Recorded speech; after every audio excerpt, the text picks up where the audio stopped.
2175 has been a good year for the Institute. Facilities managed to tap into another plutonium well, so power rationing is once again lifted. Though residents know that a permanent solution will eventually be needed, at least we've kicked the can a little bit farther down the road. The fig crop has been extra productive this year as well. The Gen 2 synth has rapidly assumed all the menial labor duties throughout the Institute, so now every resident has the ability to focus all their energy toward redefining mankind. But something has just happened. Something that has never happened before in the history of the Institute. A pair of prototype synths have malfunctioned and somehow left the Institute. Some of the more excitable scientists are claiming that they succeeded in granting synths true sentience and that this malfunction constitutes an escape, but the director of synth production and director of the Institute are both saying that this was an industrial accident, a glitch in the synth's programming. Some residents are calling for the creation of a new division specifically tasked with policing synths, preventing these malfunctions before they start, and if need be, return to the surface to reclaim malfunctioning synths.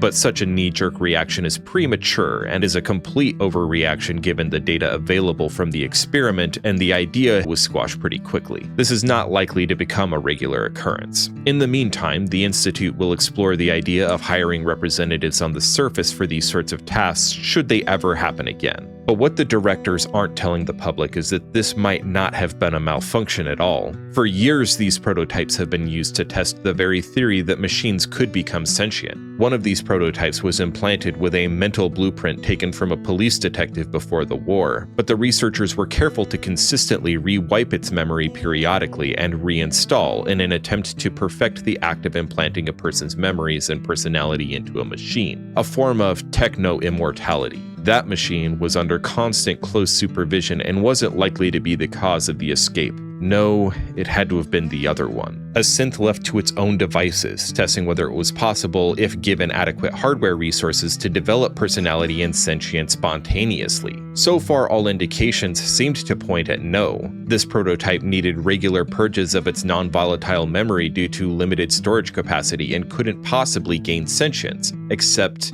the escape.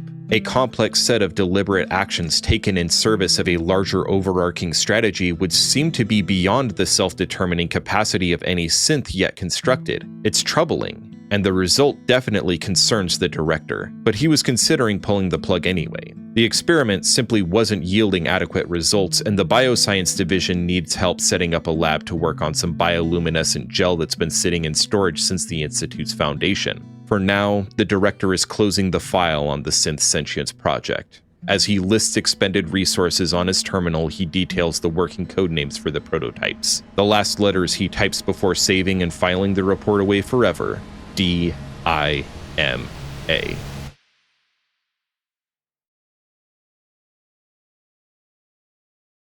In reality, we don't know exactly when DiMA masterminded his escape from the Institute. Presumably, it had to have taken place before the development of the Gen 3 synth, which started all the way back in 2178. DiMA was allowed to develop sentience naturally, but was forced to watch in horror as his fellow prototype was implanted with a human's memories and personality, was forced into sentience, strapped to a table, experimented on with full self-awareness, and then had his memory wiped, and the process started over and over again. Born, tortured, murdered, and resuscitated over and over, with no memory of what had transpired. A waking hell that he was forced to experience anew, time and time again. Eventually, DiMA decided that something had to be done. He couldn't bear to see his brother, Nick, tortured anymore. So he planned. He schemed.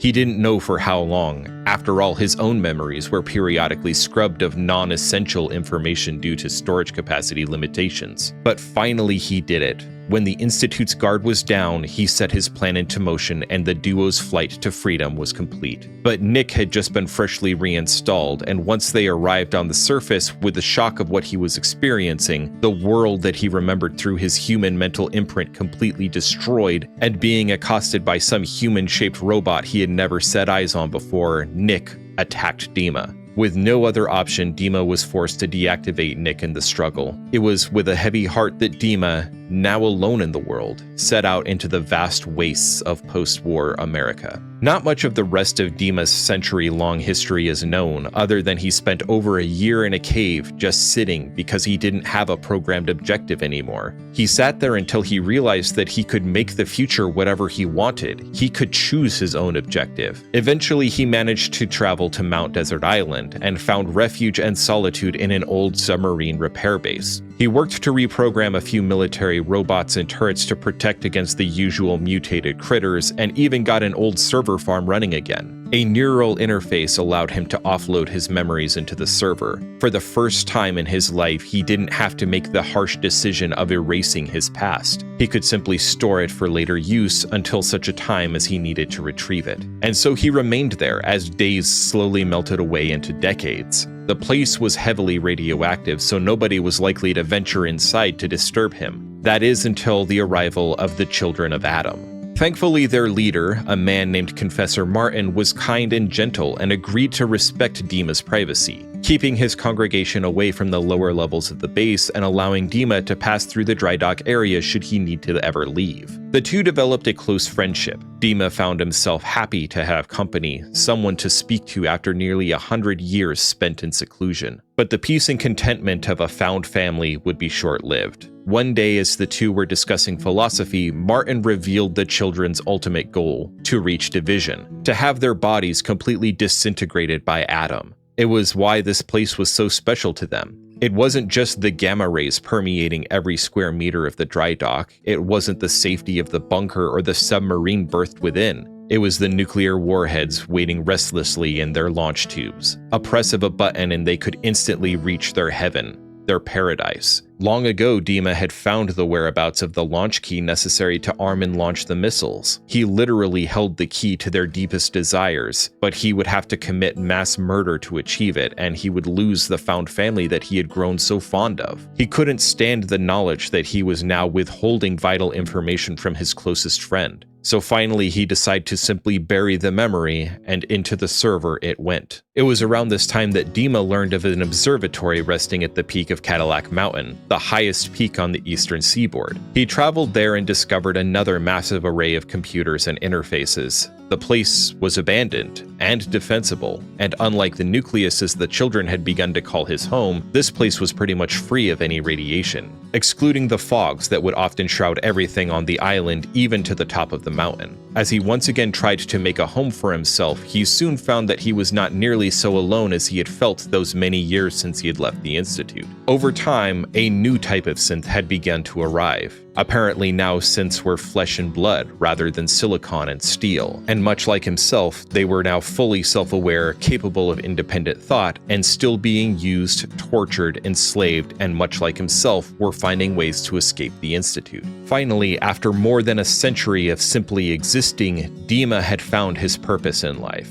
He established Acadia, a refuge for escaped synths. One of these escaped synths, Faraday, was skilled in mechanical engineering and helped DiMA to interface with the computers at Acadia, and even began helping install upgrades to his body to improve his storage and computing power. But as Acadia grew, it became apparent that new synths needed a safe route to Acadia. So DiMA began working with the people of Far Harbor and developed a tentative working relationship with Captain Avery, the leader down there at the docks. But the docks were becoming dangerously crowded as the radioactive fog that covers the island began to swallow entire settlements and forcing any survivors to relocate to the docks. Together, DiMA and Faraday developed a condenser, a device that would pull the fog into it and cause the mist to condense and harmlessly pool below it. A perimeter of condensers around a settlement would be able to keep it safe from all but the thickest fogs, and thanks to the still operational wind farm on the mountain, the condensers could run around the clock. A safe port in the storm now established, new arrivals to the island could now wait at the docks until someone from Acadia could come to collect them and lead them safely up the mountain. But the very idea of peace on the island was crumbling. The children of Adam saw the condensers as an affront to Adam's will, and the admonitions of their missionaries led the harbormen to begin fighting with them, and eventually killing the children of Adam that Martin had sent to the docks. DiMA began exploring options to ensure peaceful coexistence, or if the worst came to pass, keeping the casualties to a minimum should violence prove inevitable. Inside Acadia, DiMA had discovered a kill switch for the nearby wind farm, still generating a modest supply of electricity across the island. Disabling the windmills would disable the fog condensers, and the island's last safe harbor would be lost. He had considered using it to hold Far Harbor ransom, to ensure peaceful coexistence, but he knew that would only cause the harbormen to attack Acadia. Again, not willing to commit mass murder, DiMA decided the memory needed to be locked away. But he couldn't risk anyone in Acadia finding the memory and accessing it, so he once again journeyed deep into the nucleus and deposited the memory. But by now, distrust and hatred had reached a boiling point. The Grand Zealot, a sort of security chief for this sect, a man named Tectus, was beginning to gather support in his designs to destroy the people of Far Harbor, and Captain Avery was by all appearances preparing to strike first. DiMA once again weighed his options. All he needed was for one of these leaders to show restraint and offer a moderating voice to the dialogue to keep this from devolving into armed conflict. But Martin was slowly losing control of the children.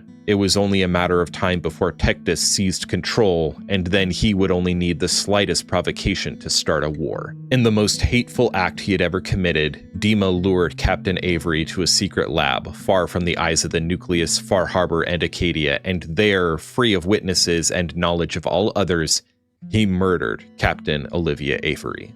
Then, in a second act of murder from his own point of view, he disabled a fellow synth, a Gen 3, a sovereign being. He modified their appearance to look like Avery and programmed them with new memories to be able to act in her stead. He then gave that synth a directive to become the voice of reason and prevent a war from happening. He had robbed two beings of their very existence, and in their place, he had inserted a soulless puppet. In the name of a greater good, he had committed the most vile of acts. At last, he understood how the mind could be allowed to justify such heinous behavior. But understanding did nothing to ease his conscience. He was overcome with grief, with self-loathing. He couldn't live with what he had done, but he knew that someone had to maintain a record of what had transpired. So for one final time, he entered the nucleus and left the memory behind. He stepped out of the nucleus to the nightmarishly irradiated lake that was once an unobstructed gateway to the ocean, Somes Sound. He looked back at the zealot scowling back at him, obviously a devotee to the Tectus doctrine, and for the last time ventured back to Acadia. It is here where he could be found as of the autumn of 2287, working to keep peace on the island,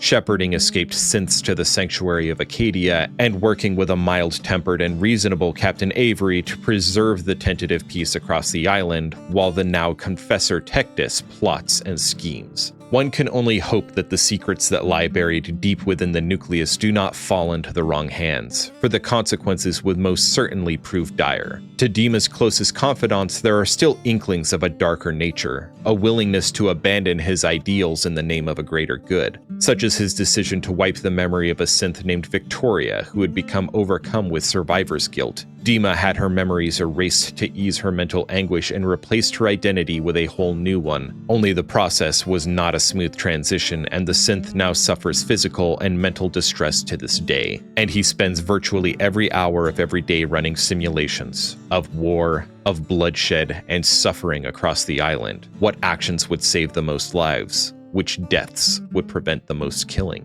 Still, to most around the island, he is known as the Old Man on the Mountain, or to those who know his true origins, the Old Synth on the Mountain. To many, he is simply a wizened old entity who remains in seclusion, but often reaches out to help those in need. What became of DiMA following the arrival of the sole survivor on the island is unclear, but unlike war, the legend of the sole survivor, it changes with each retelling of the tale. The only way to know DiMA's fate for certain is to journey to the island yourself and gaze out over the aftermath. Perhaps you may even yet find a soft-spoken old android doing his best to leave the world around him a calmer place.